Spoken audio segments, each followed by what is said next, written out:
안녕하세요. 위험물 기능사 제5강입니다. 이번 시간은 연소의 이해에 대해서 들어가겠습니다. 위험물이 왜 위험하냐면 화재 시에 그 피해가 엄청나게 크니까 위험하다고 하죠. 그래서 화재에 위험한 거하고 두 번째 이제 인체에 위험한 독가스 등이 나오는 것. 그래서 이번 시간에 하는 연소의 이해는 아마 위험물 전체적으로 가장 중요한 포인트일 겁니다. 그래서 여기서 개념을 잡아 주셔야 위험물 1류부터 6류의 성상을 익히시는데 엄청나게 시너지 효과가 있을 것입니다. 자, 연소란 보시죠. 연소란 이것 자체가 요 용어 정의 자체가 연소에 대한 모든 것을 포함하고 있어요. 가염성 물질이 가염 물질이라는 거, 가염물 줄여서 가염물. 무엇과 산소와 반응을 한다는 얘기예요. 산소와 반응하는 거를 뭐라 그러냐? 산화 반응. 이러한 산화 반응을 하는데 무엇과 무엇이 반드시 있어야 되냐? 열과 빛이 있어야 된다. 열과 빛이 없는 산화 반응은 연소라고 하지 않는다. 뭐 가장 대표적인 산화 반응 어떤 거예요? 부패 산화 반응이에요. 하지만 열과 빛을 발하지 않습니다. 열은 열을 발하지 않는 건 아니죠. 열이 아주 미세하게 나오는데 그 열을 축적할 수 있는 열은 아니라는 거죠. 그래서 연소에는 이제 3요소라고 해서 3요소, 세 가지 요소가 있습니다. 여기서 말씀드리는 건 요소의 요소. 요소니까 반드시 있어야 된다는 얘기예요. 세 가지가 어떤 거? 자, 여기 가염물이요. 여기 산소요. 반응을 하려니까 뭐가 있어야 돼요? 반응에 참여하는 어떠한 에너지원이 있어야겠죠. 그래서 가염물이 있어야 되고요. 산소가 있어야 되고요. 그 다음에 점화원이 있어야 됩니다. 이 점화원이 여기 말하는 에너지죠. 자, 그러면 이제 거꾸로 연소의 3요소 중에서 가염물이 없던가 산소가 없던가 점화원이 없으면 연소는 더 이상 이루어지지 않는다라는 얘기죠. 그래서 3요소예요. 자, 그 다음 보실 거는 연소의 4요소. 연소의 4요소란 이러한 연소의 3요소에 뭐가 더해졌냐? 연쇄 반응. 연쇄 반응이란 건 한 번 반응이 일어나면 계속해서 반응이 일어나더라. 그래서 이 연쇄 반응이라는 건 화학적으로 주로 얘기합니다. 화학적. 나머지 요 세 가지는 이제 물리적이라고 얘기를 합니다. 글씨가 너무 엉망이네요. 화학적. 그럼 이거를 또 거꾸로 보면 물리적인 것을 없애는 건 물리적 소화, 화학적인 것을 없애는 건 화학적 소화. 그래서 연쇄 반응은 어디에 해당하냐? 화학적 소화에 해당합니다. 그럼 이 연쇄 반응이란 건 뭐냐면 한번 반응을 하면 계속적으로 지속적으로 되는 거예요. 그것을 뭐라고 한다? 연소라고 한다. 한번 반응을 일으키고 반응을 하지 않으면 연소는 이루어지지 않는다. 연소가 지속이 되지 않는다는 얘기죠. 그래서 이제 연소의 종류에 보시면 연소란 완전 연소와 불완전 연소가 있습니다. 그럼 완전 연소란 산소 공급이 충분한 연소, 그래서 완전하게 불이 붙는 연소입니다. 자, 그 다음 불완전 연소란 산소 공급이 불충분한 연소. 산소가 충분하게 공급이 안 된 거죠. 그래서 여기 보시면 탄화수소계 탄소와 수소, 탄소와 수소. 자, 여기도 탄소와 수소요. 이러한 탄화수계 연소 생성물이 보시면 완전 연소는 CO2와 이 H2O가 나온다. 이산화탄소와 물이 생성이 된다. 근데 지금 불완전 연소를 보면 어떤 것들은 CO2가 나오기도 하고 CO가 나오기도 하고 탄소만 나오기도 하고 H2O가 나온다. 여기서 말하는 이 CO, 일산화탄소는 가연성이에요. 다시 반응합니다. CO 플러스 5는 CO2. 단위 맞춰주려니까 여기 2 들어가겠고 그 다음에 이렇게 되겠네요. 한 번 더 불이 붙을 수 있다는 얘기예요. 그러니까 이러한 것들은 완전 연소가 아니고 불완전하게 연소했다. 다시 여기 C요. 다시 여기 C는 산소와 반응하면 CO2가 되겠죠. 그러니까 모든 연소를 논할 때는요, 여러분 불완전 연소를 논할 수는 없어요. 불완전 연소는 마찬가지로 이게 어떠한 성질이 어떠한 물질이 생성물이 어떤 것이 될지 불완전하니까. 그래서 지금부터 이제 연소 반응식이다라고 하면 전부 다 특별한 언급이 없으면 다 완전 연소를 기준으로 합니다. 요거 체크해 주시고요. 그럼 이러한 연소시 이러한 색으로 보면 뭘 할 수 있다? 온도를 알 수 있다. 뭐 요즘에는 체온도 직접 안 재잖아요. 이렇게 적외선으로 쏴가지고 여기 체크를 해서 온도를 만들듯이 적외선 카메라 같은 걸로 열 체크를 하지만 예전에는 그런 것들이 발달 안 됐을 때는 온도계를 지금 보시면 700도다, 1000도다 막 이렇게 나가요. 이러한 것들을 온도계를 만들기가 너무 힘들었다는 얘기죠. 그래서 색상을 보면 대략적으로 어떠한 물질의 연소 색상을 보고 온도를 가름할 수 있더라. 근데 이게 보시면 온도 일단 빼시고요. 색만 보겠습니다. 색만. 암적색, 적색, 황색, 휘적색, 황적색, 백적색, 휘백색 이렇게 나가요. 뭔가 좀 잘 안 쓰는 색깔이죠, 우리가. 그래서 이거는 지금 한자식 표현이에요. 한자식 표현이라 색상을 표현하는데 한계가 있는 겁니다. 적색은 적색인데 여기 지금 암적색이라고 얘기하면 이 암자는 어두우람이에요. 적색은 적색인데 약간 좀 어두운 색상의 적색, 암적색. 적색에서 이제 조금 더 밝은 색 계통으로 가는 게 황색. 황색에서 지금 휘적색과 황색은 불과 50도밖에 차이 안 나요. 그래서 이건 그냥 시험을 합격하기 위해서 숫자를 암기한다 생각을 하시고 보세요. 시험 문제에서 어떠한 색깔을 주어지고 컬러 프린터로 색깔을 주어지고 온도가 얼마인가 물어보지는 않습니다.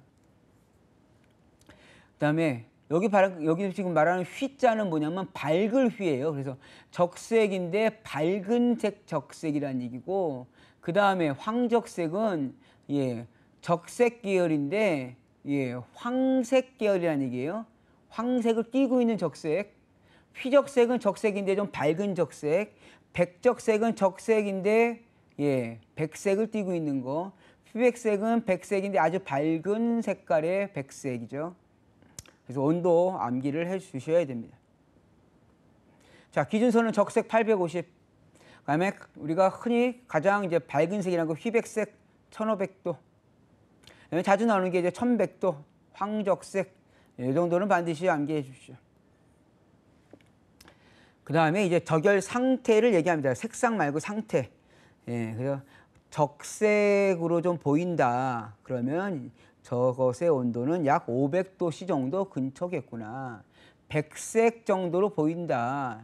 그러면 1000도 정도라고 이제 가름을 할 수 있다. 그 정도 보이겠습니다. 자, 그럼 이제 연소의 3요소인 가연물 분부터 시작하겠습니다. 가연물이 되려면 한자식으로 풀이를 해보면요. 가능하다. 연소가 가능한 물질. 가연물이라는 것 자체가 연소하는 물질이라는 얘기인 겁니다. 연소라는 거는 뭐예요? 산소와 반응하는 산화 반응. 산소와 친화력이 커야겠죠. 산소와 친화력이 클 것. 연소 반응은 화학 반응이라고 했어요. 화학 반응이니까 화학적으로 활성이 클 것. 화학적으로 활성이 클 것. 연소라는 거는 이제 지속적으로 연소를 유지하는 연쇄 반응이 들어오려니까 그 자체로서 발생되는 생성되는 열량이 커야 된다. 그 다음에 연소는 산화 반응이에요. 산소와 반응을 하려니까 그 표면적, 둘러싸고 있는 면적이 넓어야 산소랑 많이 반응을 하겠죠. 그래서 표면적이 어떻게 된다? 넓을 것. 그 다음에 이제 작을 것이에요. 그 다음 작을 것을 보면 이거 다 넓을 것이 클 것이에요. 크고 넓을 것, 산소, 화학적 활성, 발열량, 표면적 등은 크고 넓어야 된다. 그런데 지금 보시면 활성화 에너지는 작아야 된다. 작은 거 두 가지 중에 첫 번째 활성화 에너지를 얘기했습니다. 그래서 모든 물질은 반응 전과 반응 후가 있습니다. 그럼 반응 전이에요. 자, 여기를 기준으로 반응 전이에요. 반응 전, 여기는 반응 후. 그러면 반응 전 상태에서 어떠한 물질이 안정적으로 있었다는 얘기죠. 안정적으로 있는데 어떠한 것이 온다는 얘기예요. 어떤 것들이 와서 반응 후로 간다는 얘기입니다. 그럼 이때 가만히 있는 물질이 반응 후로 가지는 않을 거예요. 그때 옆에서 어떠한 변화를 시켜주는 것, 그거를 활성화 에너지라고 해요. 활성화 에너지 잘 이해가 안 가실 수도 있어요. 그러면 요걸 설명을 드릴게요. 나무예요, 나무. 그냥 가만히 있는 나무가 불에 타지는 않죠. 가만히 있는 나무예요. 그럼 이게 반응 전이라는 얘기예요. 반응 전에 있는 나무를 외부에서 열을 주는 거예요. 어떤 화학적 열을 준다는 얘기죠. 화학적 열을 주면 이 나무는 그 열을 받아서 어떻게 돼요? 그 받은 열보다 더 많은 열을 더 뿜어버리죠. 그러면 반응 후에는 어떠한 물질의 에너지, 엔트로피는 이 정도의 엔트로피를 가지고 있었던 물질이 반응 후에는 재가 되면서 엔트로피를 발산한다는 얘기예요. 그럼 이것이 뭐가 돼요? 열량 Q가 되겠죠. 그럼 이 열량 Q가 될 때 외부에서 어떠한 물질, 반응 전 물질을 반응 후 물질로 가게 하는 에너지, 그거를 뭐라고 하겠다? 활성화 에너지라고 하겠다. 이 활성화 에너지가 작다는 거는 이 언덕이 낮다는 얘기고요. 활성화 에너지가 크다는 얘기는 이 언덕이 높다는 얘기죠. 외부에서 많은 열을 줘야지 반응하는 거고 외부에서 작은 열만 줘도 반응하는 거고 어떤 게 더 위험하다는 얘기예요. 가연물이 된다는 얘기예요. 작았을 때 이동을 해야 된다는 얘기예요. 그래서 활성화 에너지가 적을 것. 다음. 그다음 열 전도도가 적을 것이라고 했는데 대표적으로 라면을 먹을 때 라면 먹을 때 뭐로 먹어야죠? 쇠젓가락으로 먹어야지 맛있어요? 나무젓가락으로 먹어 맛있어요? 나무젓가락이죠. 이유는 라면이 뜨거운데 쇠젓가락이 들어가면 온도 변화가 생기죠. 그래가지고 뭐 순두부찌개 같은 거 시켰을 때 막 끓어 넘치면 숟가락 하나 담그라 그러잖아요. 그게 뭐예요? 숟가락이 들어가면서 숟가락에 있는 열이 그 순두부찌개에 있는 열을 낮춰주는 역할이에요. 다시 한번 보세요. 두 가지를. 자, 화염, 불이 막 지금 달구고 있습니다. 어디를? 나무를. 근데 열 전달이 잘 안 돼요. 열 전달이 낮아요. 열 전달이 낮다는 얘기는 열이 여기가 머물러 있다는 얘기죠. 안 간다는 얘기예요. 근데 철이에요. 금속. 금속은 여기 열을 주면 이 열이 어떻게 잘 가겠죠. 그럼 결국은 금속은 쇠막대기를 잡고 있으면 뜨거워서 손을 놓칠 거지만 나무 막대기를 잡고 있으면 손은 하나도 안 뜨겁지만 나무는 불이 붙죠. 그럼 열 전도율이 어디가 높은 거죠? 이쪽이 열 전도율이 높은 거. 그럼 결국은 불이 붙는 건 어떤 거예요? 열 전도도가 낮은 것. 두 가지는 암기. 활성화 에너지가 작은 것과 열 전도도가 열 전달률이 낮은 것. 이 두 가지는 가연물이 될 수 있다. 나머지는 다 커야 돼요. 자, 그럼 가연물이 될 수 없는 조건, 이것도 암기. 첫 번째, 산소와 더 이상 반응하지 않는다. 이미 산화 반응을 종결했다. 벌써 산소와 반응을 했기 때문에 다른 산소와는 더 이상 반응하지 않겠다. 그래서 CO2, SO2, 산화, 알루미늄 등등이 있습니다. 엄청나게 많은 가연물질이죠. 그 다음에 반응을 하는데 이때 주로 반응은 열량 플러스 Q입니다. 즉 발열 반응이에요. 발열 반응. 하지만 열을 발하지 않고 열을 흡수한단 말이에요. 흡열 반응을 하면 연소가 더 이상 이루어지지 않는다. 왜? 점화원을 뺏어가니까. 점화 에너지를 뺏어가니까. 그래서 주로 질소나 질소 산화물 등의 반응은 흡열 반응이다. 그래서 가연물이 될 수 없다라고 얘기를 합니다. 그 다음에 영적, 즉 산소와 반응하지 않는다. 즉 불활성이다. 불활성 가스죠. 그래서 헬륨, 네온, 아르곤, 크립톤, 크세논, 라돈 등이 되겠습니다. 이 세 가지 반드시 암기하세요. 단골 문제입니다. 단골 문제. 자, 그 다음에 이제 두 번째 가연물, 그 다음 산소 공급원. 산소 공급원의 가장 대표적인 것은 공기입니다. 공기 중에 산소는 몇 퍼센트요? 예, 21%라 그랬죠. 어디서 할 때가 있어요? 예, 공기 중에 질소가 78%, 산소가 21%, 아르곤이 0.93%, 이산화탄소가 0.03%. 뭐 할 때 있어요? 증기 비중 29 할 때 했죠. 예, 21%가 산소다. 그러면 공기 중에서 연소한다. 그 다음 이제 산화제. 우리 위험물에서 가장 이제 포인트가 뭐냐? 산화제인 제1류와 제6류죠. 그래서 제6류는 산화성 고체, 제6류는 산화성 액체. 여기서 말하는 산화성이라는 거는 상대방을 산화시키는 산소를 발생시킨다는 얘기입니다. 그 다음에 제5류.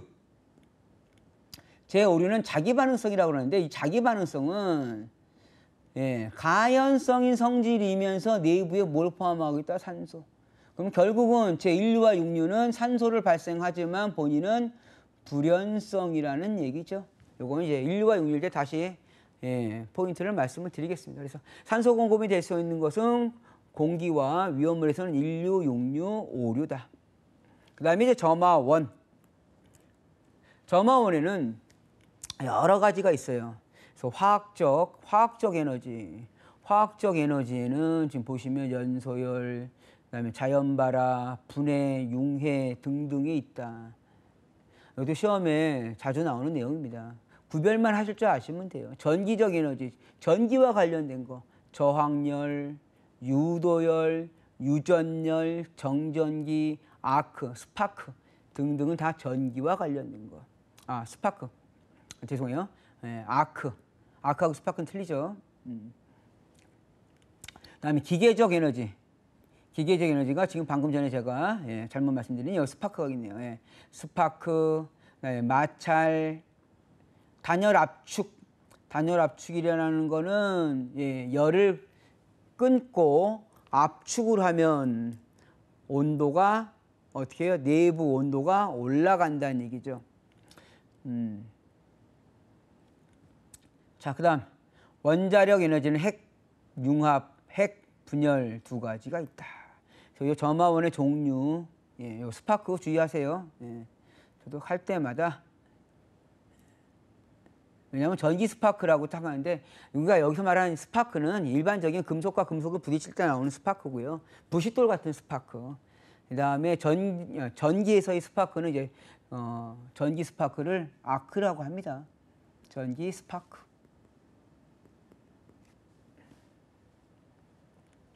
그 다음에 이제 최소 착화 에너지. 요거는 이제 이렇게 그래프를 그리면 Q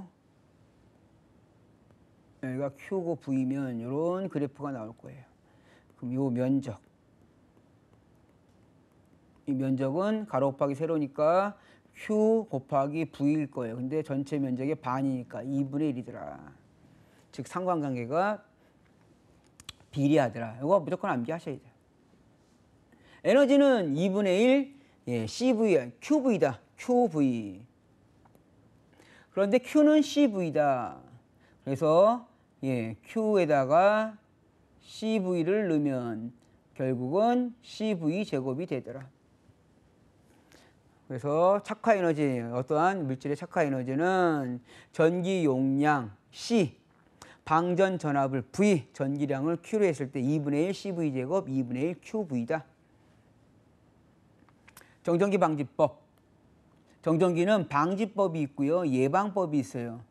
그래서 요거는 예, 단골 문제예요. 단골 문제. 정전기를 애초에 방지를 하려면 어떻게 해야 되냐? 생긴 거를 방지하는 거예요. 접지를 한다. 가장 많이 쓰는 방법이죠. 어디? 제4류 위험물. 석유류 제품 등에 접지할 때 가장 많이 쓰는 방법이 접지를 한다. 그 다음에 공기 중에 습도를 70% 이상인데 조건은 상대 습도. 절대가 아니고요. 상대. 공기를 이온화한다. 공기를 플러스 마이너스로 이온한다. 그러면 정전기가 생기지 않겠죠. 플러스 마이너스가 골고루 있으면 전기가 넘어간다는 얘기입니다. 요 세 가지 암기하시고, 그 다음에 예방조치법엔 요 세 가지에다가 뭘 넣는다? 유속을 낮춘다. 이거를 유동대전이라고 합니다. 유동대전을 줄인다. 유동, 움직이는 물체에 대해서 기름이 움직이면 전전기가 발생이 되므로 이런 걸 유동대전이라고 합니다. 이 유동대전을 줄이려면 속도를, 유속을 낮춘다. 재진기. 재진기라는 건 재전기요. 제거한다. 정전기 제거하는 설비를 설치한다. 그래서 방지법을 할 때는 왜 1, 2, 3을 넣어주고요. 예방법을 하면 1번부터 5번까지를 쓰시면 됩니다. 자, 그 다음에 온도네요. 온도 여기 개념은 조금 좀 이해하기가 조금 좀 난해한 게 있어요. 근데 한자식으로 일단 먼저 풀이를 해드릴게요. 여기서 온도는 가장 중요한 게 세 가지입니다. 인하점, 연소점, 발화점. 여기서 말하는 점이라는 거는 포인트를 얘기해서 온도를 얘기해요. 그러면 인하점은 인하 온도, 연소점은 연소 온도. 근데 지금 발화점이라는 말이 나와요. 발화점의 개념을 좀 보셔야 되죠. 발화점 먼저 설명을 할게요. 발화점이 제일 좀 까다롭게 나오니까. 자, 직접적인 점화원이 없어요. 근데 가열된 열을 축적하여 그 열의 축적에 의해서 발화하는 겁니다. 점화원 없이 열의 축적을 하여 스스로 발화하는 거, 그거를 발화점이라 그래요. 좀 요거를 설명을 드려볼게요. 자, 점화원이 없어요. 스스로 열을 축적하고 있어요. 축적하고 있다가 열이 축적이 될 거예요. 어느 정도 축적이 되다가 이 열 축적이 이루어지면 갑자기 이 열이 어떻게 된다? 불이 된다. 발화하더라.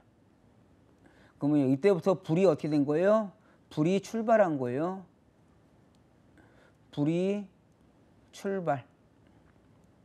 그러니까 불화자에다가 출발한다 해서 발화. 그럼 밑에까지는 열은 어떻게 한 거예요? 열은 축적한 거죠. 그래서 여기는 착화. 열을 축적해 있으니까 여태까지의 에너지를 축적해서 여기까지 에너지가 도달했으니까 이때부터 이 에너지는 뭐한다? 활성화 에너지를 넘어갔으니 스스로 발화한다. 스스로 발화하는 거는 여태까지 뭐랄까? 도착한 에너지에 의해서 발화한다. 그래서 착화. 되게 혼동이 옵니다. 발화와 착화는 같은 뜻이에요. 그래서 발화는 발화온도, 착화는 착화온도. 자, 반드시 조건이 뭐냐? 점화원이 없이. 그 다음에 연소점, 인하점이 있는데 인하점을 먼저 하겠습니다. 인하점은 발화점은 점화원이 없이, 인하점은 점화원에 의하여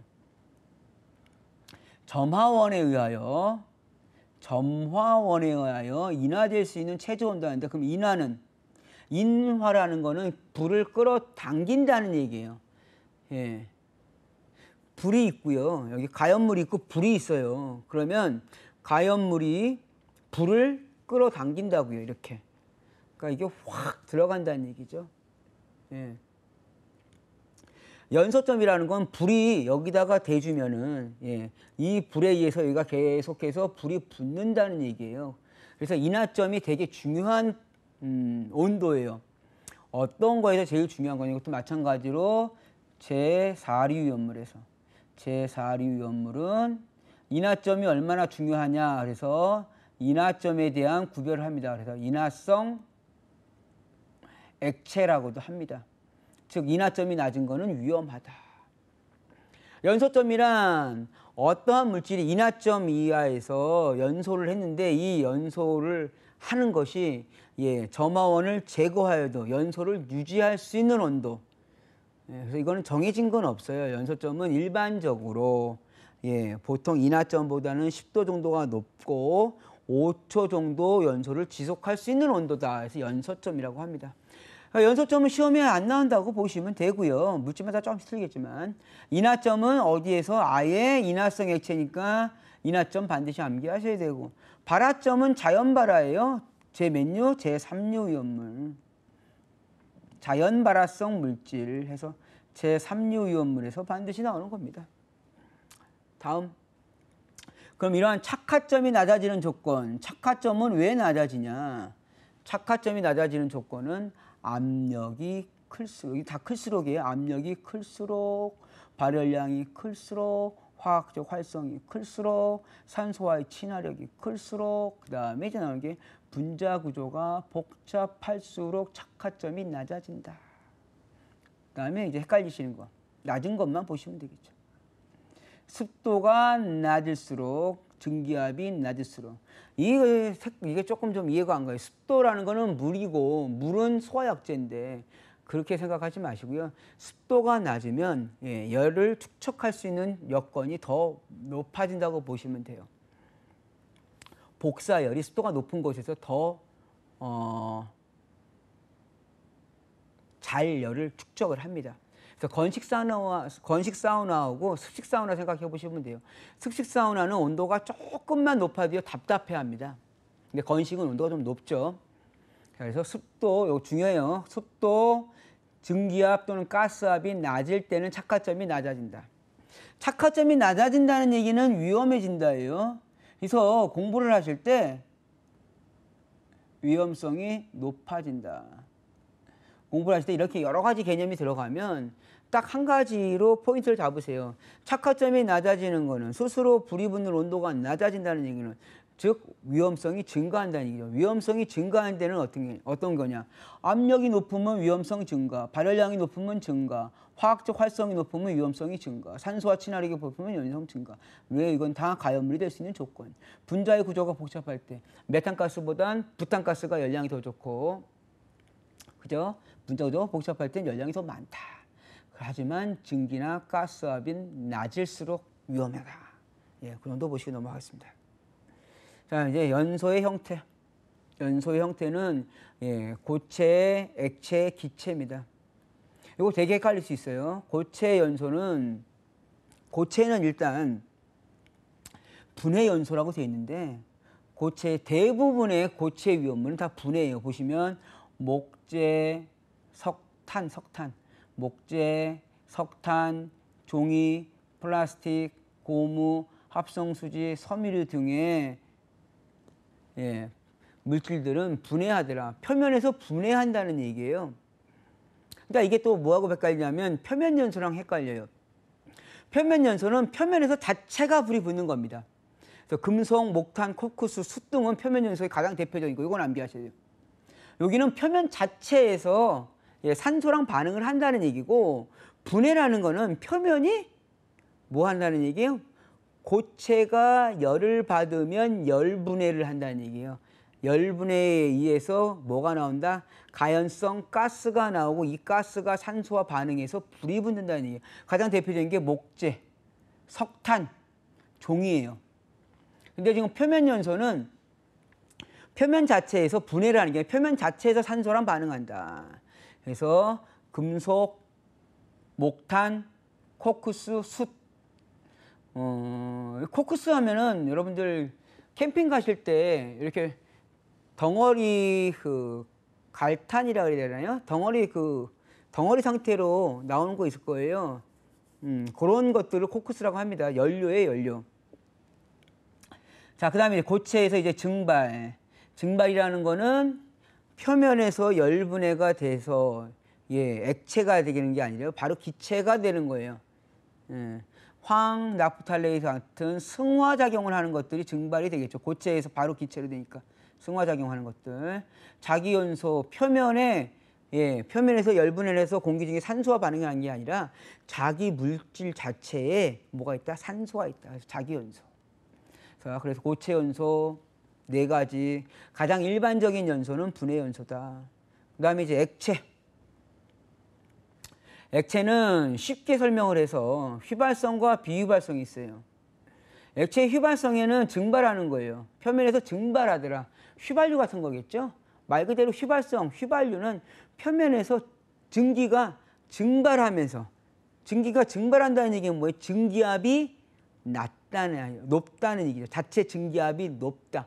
B점이 낮다. 스스로 증발을 한다. 분해 연소는 증발은 하진 않아.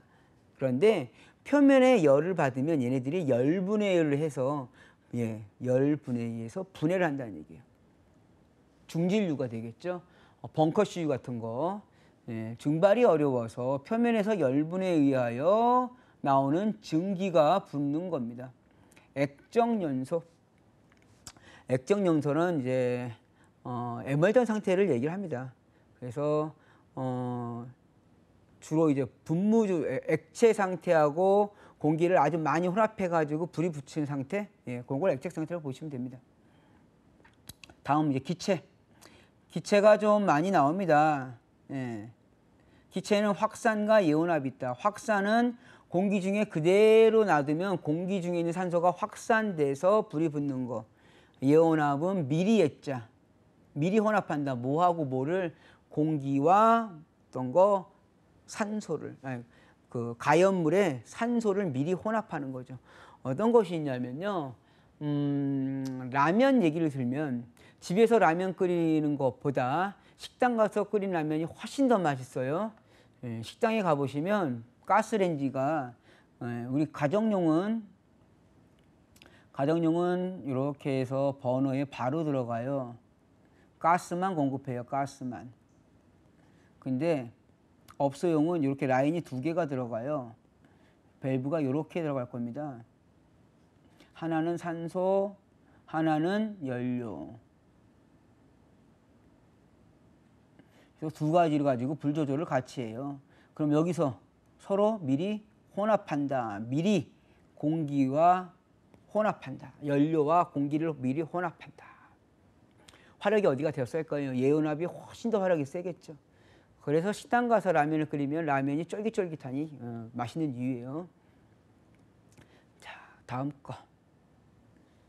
그럼 이러한 연소를 하는데 지금 방금 전에 뭐 가스가 불이 붙는 걸 말씀드렸어요. 여기 역화와 선어와 블로우오프가 있는데 설명을 드리면, 자, 노즐을 그릴게요. 그냥 이런 노즐에서 뭐가 가스가, 아이고 죄송합니다.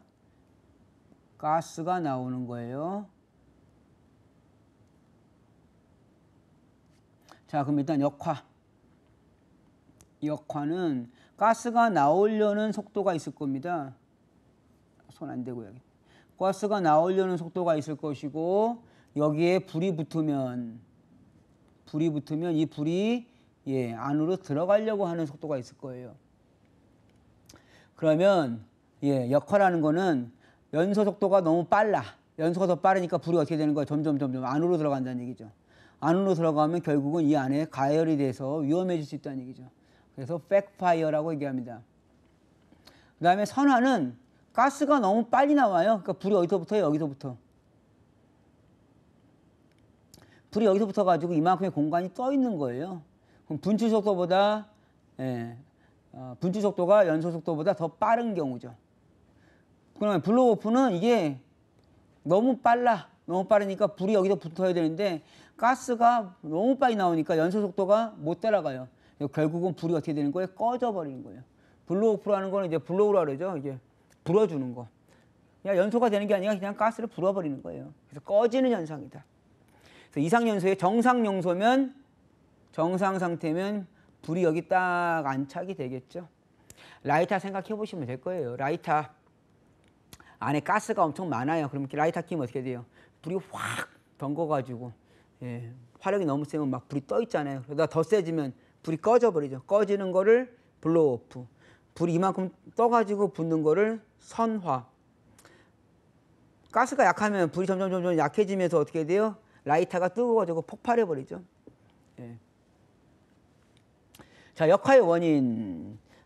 가스량이 작을 때 노즐이 너무 구멍이 노즐 구멍이 커서 분출 속도가 너무 느릴 때, 그다음에 버스가 과열이 되면 예, 그 열 자체가 높이 형성되는 게 아니라 아래쪽으로 해서 역화가 된다. 자, 자연발화. 자연발화에는 스스로 열을 축적해서 서서히 산화되었다가 산화된 열을 축적해서 발화하는 겁니다. 그래서 자연발화의 종류는 분산, 중흡, 미임. 분해열, 산화열, 중압력, 흡착열, 미생물열. 이름만 기억을 하세요. 분해라는 거는 어떤 물질이 분해된다. 그래서 셀룰로이드 질화면, 과라산화, 수소 등은 불해. 예. 산화는 석탄, 건성류 등이 산화한다. 중압열은 중압 시아나수소, 산화에틸렌. 흡착력은 목탄, 활성탄, 미생물은 퇴비, 먼지 등에 의해서 자연 발화한다. 종류만 좀 기억을 하시고요. 자, 시험에 나오는 거는 이제 자연 발화. 자연 발화의 조건. 자연 발화를 하려면 중요합니다. 열 전도율이 적을 것. 열 전도율이 높으면 열을 잘 전달하니까 열을 확산이 빨리 된다는 얘기예요. 열이 축적이 안 된다. 주위의 온도가 높을 거, 온도가 높아야 위험해진다 그랬죠. 자연 발화한다는 건 위험해진다는 거예요. 위험해지는 거랑 같이 생각하세요. 발열량이 크면 위험해지는 거죠. 표면적이 넓으면 위험해지는 거죠. 그래서 그건 자연 발화의 조건은 위험해지는 조건으로 생각하시면 되고. 그럼 자연 발화의 방지법은 자, 열을 축적을 한다니까 열을 축적을 방지를 하면 되죠. 그러면 통풍이 잘 되는 곳에 그 다음에 열의 축적을 방지할 수 있는 어떤 구조를 하고 직사일광을 피해라. 여기서 말하는 직사일광은 일광, 월광은 달빛, 일광은 햇빛. 햇빛은 햇빛인데 어떤 거에 직접 나에게 오는 햇빛을 직사일광이라고 해요. 이러한 직사일광은 어떠한 물질을 열을 축적할 수 있는 조건을 더 만족해 주겠죠. 온도 상승을 피해라. 여기서 중요한 겁니다. 이제. 습기가 낮은 곳에 저장한다. 자연 발화 방지법이에요. 이거 되게 헷갈려요. 습기가 낮은 곳에 저장한다. 자, 정전기 방지법은 습기가 높은 곳에 이거 두 개가 헷갈려서 그래요. 정전기 방지는 상대 습도가 70% 이상인데 자연 발화는 습기가 낮은 곳이에요. 낮은 곳에 해야 건조되지 않는다. 그 다음에 촉매 역할을 하는 물질과 분리한다. 그래서 자연 발화 방지법의 가장 대표적인 줄여서 얘기하면 차가운 냉암소라고 합니다. 암, 소의 통풍이 되는 구조다. 모든 위험물은 차가운 냉암소에 통풍이 되는 곳. 자, 통풍이 되는 건 열을 축적 안 할 거 아니에요. 직사일광을 피한다. 어두울 암자. 그 다음에 차가운 곳이다. 이러한 장소. 줄여서 냉암소라고 얘기를 합니다. 그 다음에 이제 자연 발화 방금 전에 했으니까 이제 준자연 발화를 말씀드리겠습니다. 자연 발화에 준한다. 앞에 있는 자연 발화는 열의 축적에 의해서 발화하는 거고 준자연 발화는 열이나 공기 중의 습도, 수분과 반응하는 거. 특히나 알킬알루미늄, 물과 공기와 반응한다. 그래서 희석제 암기하셔야 돼요. 벤젠, 헥산. 물론 요거 다시 할 거예요. 어디? 제3류 위험물입니다. 제3류 위험물. 자, 금속, 칼륨, 금속, 나트륨. 금속, 칼륨이나 금속, 나트륨은 활성이 매우 강하여 공기 중에 있는 물이나 습기와 반응하여 거의 폭발 반응하더라. 그래서 얘는 공기 중에 있는 습기를 차단하기 위하여 어디다 저장한다? 석유 속에다가. 어디? 등유, 경유, 파라핀 등의 석유 속에다가 보관한다. 황린. 황린은 발화 온도가 34도씨.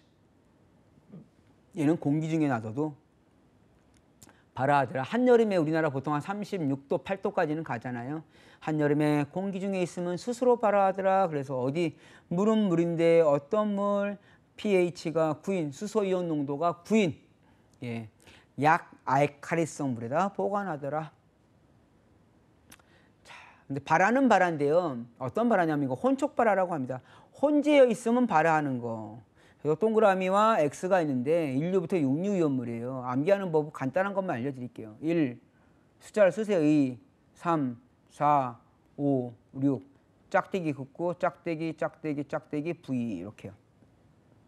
자, 1류와 6류는 혼재가 가능하다. 1류와 6류는 혼재가 가능하다. 2류와 5류는 혼재가 가능하다. 2류는 5류와 혼재가 가능하다. 2류는 4류와 혼재가 가능하다. 2류는 4류와 혼재가 가능하다. 3류는 4류와 혼재가 가능하다. 3류는 4류와 혼재가 가능하다. 4류는 2류와 혼재가 가능하다. 4류는 2류와 혼재가 가능하고 4류는 5류와 혼재가 가능하고 3류와 혼재가 가능하다. 5류는 2류와 혼재가 가능하고 4류와 혼재가 가능하다. 2류와 4류가 혼재가 가능하다. 다시 6류는 1류와 혼재가 가능하다. 6류는 1류와 혼재가 가능하다. 그래서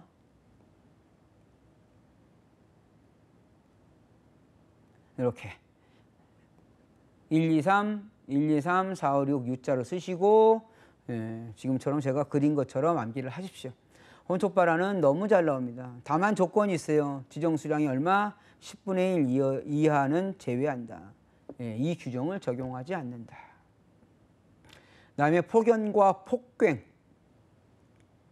자, 폭연은 일반적인 연소가 아니고요. 폭발하는 연소입니다.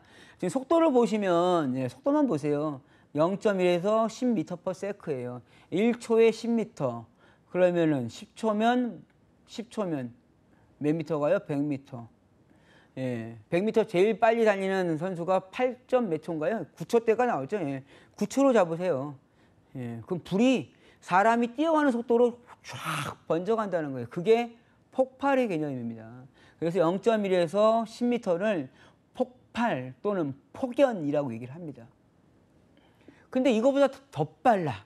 얼마나 빨라? 굉장히 빨라요. 그래서 그거를 폭괭, 디토네이션, 폭괭이라고 합니다. 얼마나 빠르냐? 얘는 초당 1000에서 3500m를 간대요. 이거는 상상할 수 없는 속도예요. 그래서 이 폭괭에 대한 개념을 하실 때는, 자, 폭괭에 대한 개념, 폭괭이요. 어떻게 되냐면, 여기서 이제 흔히 말하는 밀폐계냐, 개방계냐라는 얘기를 합니다. 그래서 밀폐계예요, 밀폐. 어떠한 배관이 밀폐되어 있는 거예요. 밀폐되어 있다는 거는 압력이 정해져 있다는 얘기죠. 부피가 정해져 있으니까 거기에서 압력이 발생하면 이 압력이 더 이상 바깥으로 못 가니 압력이 더 올라간다는 얘기예요. 여기서 화염이 일어나요. 화염이 일어나면 자, 이 화염이 열을 전도, 복사, 대류를 해서 열이 전도가 이렇게 갈 텐데 이 안에 가연성 가스가 있는 거예요. 그러면 화염에 의해서 온도가 상승하고요. 온도가 상승하니까 이 내부 압력이 상승합니다. 그러면 이 밀폐되어 있는 이 배관 안에 순간적인 압력이 아주 높은 압력이 올라갈 거예요. 다 전체적으로 올라가겠죠. 그럼 이 불이 일로 가기 전에 이 압력에 의해서 어떻게 한다는 얘기예요? 폭발해 버린다는 얘기예요. 그래서 그 속도가 얼마다? 1000에서 3500m/s다. 이거는 정상적인 연소가 아니고 이상 연소입니다. 그거를 폭괭 유도 거리라고 합니다. 폭괭 유도 거리가 짧아진다는 얘기는 마찬가지로 위험해진다는 얘기예요.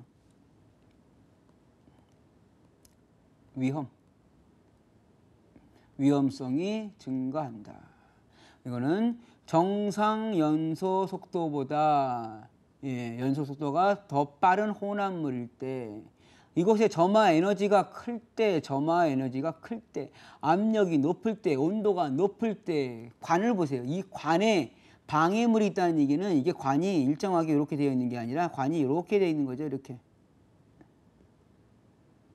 그럼 이 부분에 순간적인 압력이 더 올라가겠죠?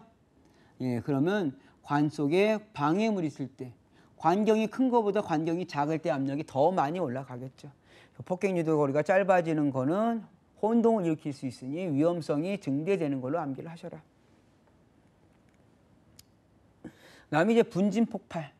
폭발 중에서 분진 상태로 폭발한다는 얘기예요.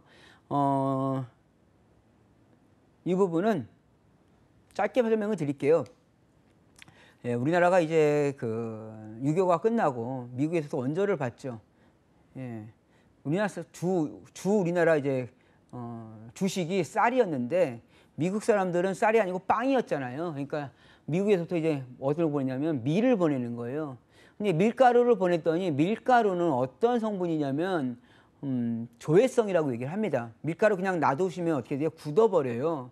그러니까 그 당시에 비행기가 아니고 이제 배로 올 거란 말이죠. 배에 실어가지고 밀가루가 오면 한국에 도착할 때 그 밀가루는 벌써 떡이 돼가지고 상해버린다는 얘기예요. 그래서 어떻게 미국에서 밀가루를 보낸 게 아니라 밀을 통째로 보내면 그러면 한국에서 그 밀을 어디서 받냐? 인천 월미도 있죠. 하인천 거기 보면 이제 제분회사들이 종종 있었어요. 그 제분회사가 뭐냐? 제조한다. 분을. 그러니까 즉 밀을 받아가지고 거기서 밀가루를 만드는 거예요. 그게 제분이죠. 그 제분회사에서 폭발 사고가 일어나는 거예요. 예, 뭐가? 밀가루, 쌀가루 등이 일정 조건이 되면 폭발하더라. 그 일정 조건이 뭐냐? 분진 상태에서. 분진은 아주 미세한 가루죠. 그래서 공기 중에 떠도는 분진에 어떠한 일정한 에너지를 받아서 그 분진은 표면적이 되게 넓다는 얘기입니다. 표면적이 넓은데 일정한 외부에서의 열이나 압력 등을 받으면 어떻게 한다? 갑자기 순간적으로 연소 폭발을 해버리더라. 그래서 분진 폭발의 가장 대표적인 거는 금속분입니다. 금속의 분말. 그 다음 일부 플라스틱도 분진 폭발을 할 수 있고요. 쌀, 밀 등의 어떤 거, 곡물에 대한 가루, 뭐한다? 분진 폭발을 할 수 있다. 그래서 분진 폭발 할 수 있는 거 암기를 하시되 시험 문제에서는 너무 많아요. 분진 폭발할 수 있는 건 하여간에 가루 상태로 부유할 수 있는 건 분진 폭발이 되더라. 그래서 폭발하지 않는 것을 암기하시는 게 더 빠르겠죠. 그래서 시멘트의 주성분이 되는 생석회, 석회석 분말, 수산화칼슘, 수산화칼슘을 소석회라고 합니다. 이러한 것들은 뭐다? 분진 폭발을 일으키지 않는다. 이 세 가지 암기하는 게 훨씬 빠릅니다. 생석회, 그 다음에 소석회, 석회석 분말. 자, 그 다음에 연소 범위. 내용이 좀 많죠. 자, 연소 범위, 연소를 할 수 있는 범위. 이거를 연소 한계라고 하고요. 이러한 거 연소 한계는 폭발 범위, 폭발 한계라고 합니다. 범위와 한계는 같은 말. 그다음에 연소와 폭발은 같은 말이라고 해석하시면 되겠습니다.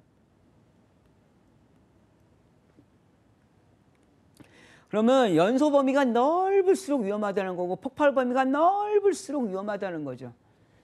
그래프를 보면서 말씀을 드릴게요. 자, 온도가 여기 되어 있어요. 그래프상에 여기가 온도고요. 여기가 증기 농도예요. 증기 농도라는 거는 공기와 가연성 가스의 비율입니다.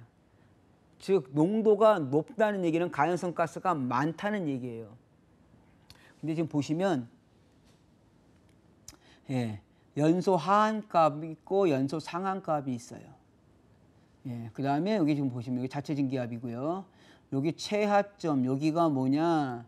온도 중에선 가장 낮은 온도죠. 여기를 뭐라고 하냐? 이걸 인화점이라고 합니다. 그럼 여기 연소 상한, 연소 하한인데 이거 개념만 잡으세요. 자, 이러한 뚜껑이 열려 있는 곳에 여기다가 연료를 넣을 거예요. 가스를, 유리를 넣는데 여기다가 불을 붙이는 겁니다. 불이 여기서 붙였더니 안 붙더라. 여기는 잘 붙는데 또 여기서 붙였더니 안 붙더라.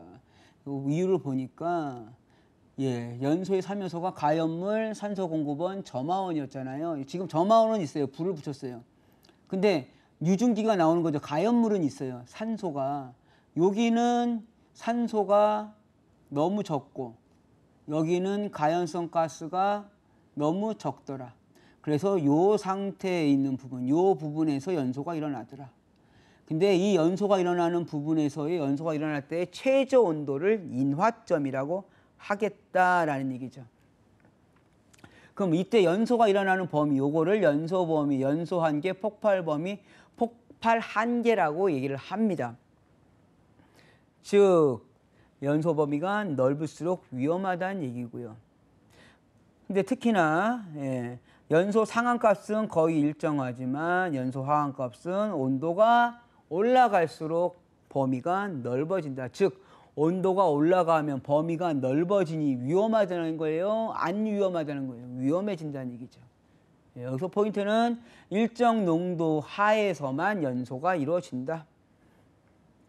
가장 기본적으로 암기하실 거 전 시간에도 했지만 아세틸렌은 2581 반드시 암기, 수소는 475, 그 다음에 메에프부 515 3 224 2.1 955 18 84라. 암모니아 1528, 일산화탄소는 12.5 치사에 74. 지금 요 두 가지는 암기를 안 하셔도 출제 빈도가 높지는 않으니까 요거 지금 요 두 가지 아래 거 네 가지는 반드시 암기하세요. 자, 가스의 위험도 이러한 것을 가지고 가스의 위험도라고 합니다. 앞에서 했었어요. 반드시 좀 암길. 수소는 475 겹치는 부분이라 넘어가겠습니다. 연소에 대한 부분을 하고 있습니다. 자, 문제 풀고 가보죠. 다음 중 연소에서 하면서를 모두 충족하는 것은 연소에서 하면서 가연물, 산소 공급원, 점화원. 자, S 황이죠. 황 가연물. KClO4 제1류 위험물 산소 공급원. 정전기 불꽃 이건 보나마나 점화원이겠죠. CO2 가연물이 안 되죠. 가연물이 안 되죠. 그 다음에 증발자멸. 증발자멸은 뭐예요? 오징어 삶고 539. 얘는 오히려 열을 식혀주는 역할을 하지 얘는 연소의 3요소의 점화원이 될 수 없어요. 그래서 답은 1번.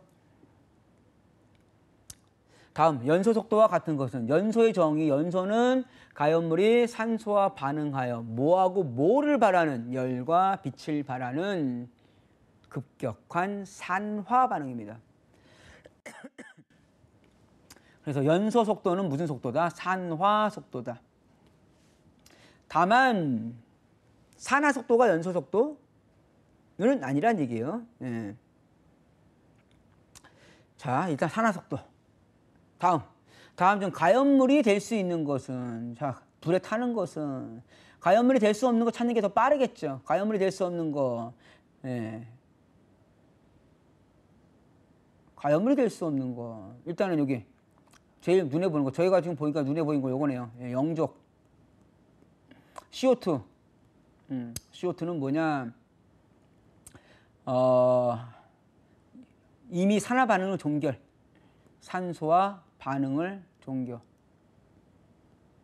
그럼 요거 가연물 될 수도 있고 요것도 가연물 될 수도 있는데 H2O2는 어디에 있는 거냐? 제6류 위험물. 이거 되게 헷갈리는 문제예요. 제6류 위험물은 산화성 액체. 산화성이라는 전제 조건 자체가 얘는 뭐다? 불연성이라는 것을 내재하고 있습니다. 그러므로 이 문제에서는 H2O2가 뭐 우리가 알고 있는 과산화수소예요. 과산화수소 자체를 어떻게 해야 된다? 위험한 걸로 판단하시면 안 되고 이거는 산소 공급원으로 보시면 돼요. 이거는 산화성 액체로 산소 공급원. 그러면 가연물이 될 수 있는 거는 CS2죠. CS2 너무나도 유명한 이황화탄소예요. 이황화탄소가 우리 그 유기용제 중에서 가장 강력한 거라고 보시면 돼요. 설탕 어디다 녹여요? 물에다 녹이잖아요. 소금 물에다 녹이죠.